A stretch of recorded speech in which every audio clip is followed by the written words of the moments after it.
why is cloud computing essential for data science? Did you know that US retail giant Walmart generates 2.5 petabytes of data from approximately 1 million customers every hour? And in case you're wondering how much is a petabyte, as I did when I first read this, it is equal to 1 million gigabytes, the equivalent of 13.3 years of HD video. Considering that Walmart locations are open for business for more than 10 hours a day, we get a staggering 130 years of HD video and 25 petabytes of data collected on a daily basis. Yes, there aren't many companies like Walmart, but even smaller enterprises nowadays generate huge amounts of data. So, it becomes increasingly more challenging to take advantage of such information abundance. And yes, data science is at the heart of all that. But before we can apply data science, we must do justice to another crucial player: the cloud and cloud computing in general. That's exactly what we will focus on in this video: why cloud computing is essential for data science in the 2020s. But before we continue, let me tell you about something else we've put together. We've created the 365 Data Science program to help people enter the field of data science, regardless of their background. We have trained more than 450,000 people around the world and are committed to continue doing so. If you are interested to learn more, follow the link in the description. It will also give you 20% off all plans if you want to start learning from an all-around data science training. Now, back to cloud computing. To understand the advantages cloud computing provides when it comes to data science, let's imagine a world with as much data as we have today, but without servers. In such an unfortunate scenario, firms would need databases that run locally, right? So every time when you, as a data scientist, want to engage in new analyses or refresh an existing algorithm, you'd have to transfer information to your machine from the central database, and then proceed to operate locally. This unfortunate world would have several main drawbacks. Manual intervention would be necessary to retrieve data. Your machine becomes a single point of failure for the analyses you have worked on locally. Processing speed would be equivalent to the computing power of your computer. Chances are you will be able to work with a limited amount of data due to the limited computing resources at your disposal. Moreover, under this setup, you wouldn't be able to leverage real-time data to build recommender systems or any type of machine learning algorithms that require live data. Doesn't sound like the perfect scenario, does it? Well, that's why we invented servers. And then these servers had drawbacks of their own. The most obvious one is that a server needs space to be stored. A cloud is basically somebody else's server, so their storage problem. Server infrastructure is expensive to buy and set up.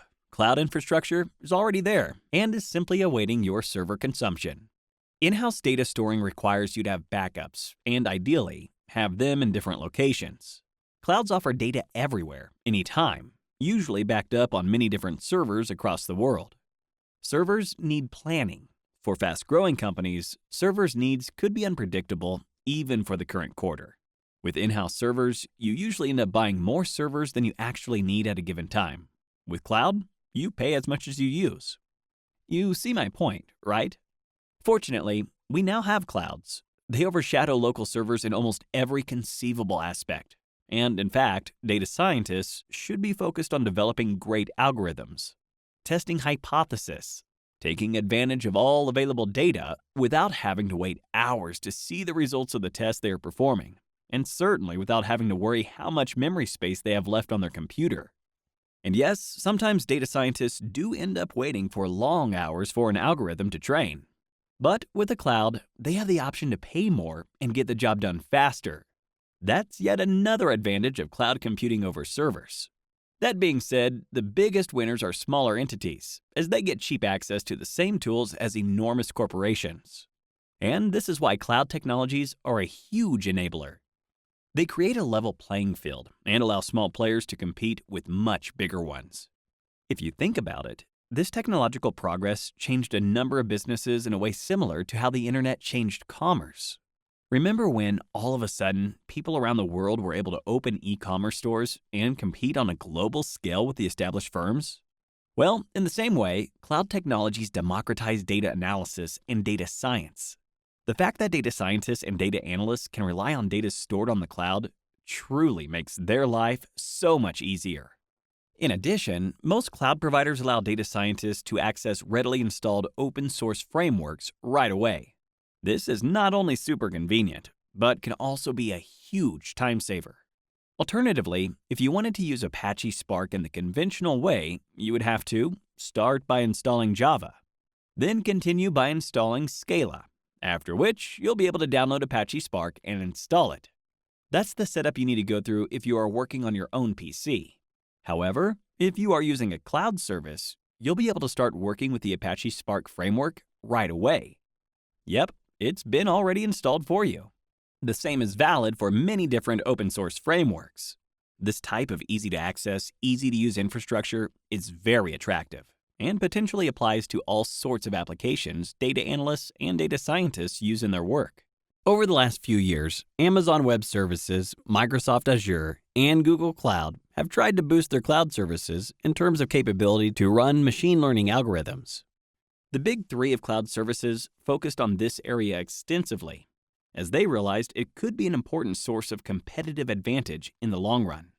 And in case you're wondering, one of the biggest sell points of cloud machine learning is that it allows small and medium-sized enterprises to access a machine learning infrastructure they otherwise wouldn't be able to afford.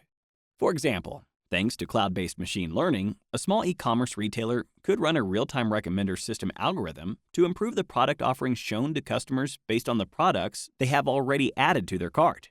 In this type of business, every website click can be interpreted as a particular type of intention and signal, and hence the real-time updated algorithm operating in the cloud will be able to make a suggestion that improves the chances of making a conversion and maximizing revenues. Without cloud-based machine learning, setting up the necessary infrastructure to perform this type of analysis would be really costly and difficult to execute for small and medium-sized enterprises. It is still unclear who will win the cloud war between giants like AWS, Microsoft Azure, and Google Cloud. But one thing is certain. This is a service that benefits greatly small and medium-sized businesses, enabling them to level the playing field when competing against large multinationals with superior IT infrastructure. If you like this video, don't forget to give it a like or a share. And if data science is what you'd like to learn more about, subscribe to our channel. You'll find plenty of data science insights and data science career advice. Thanks for watching.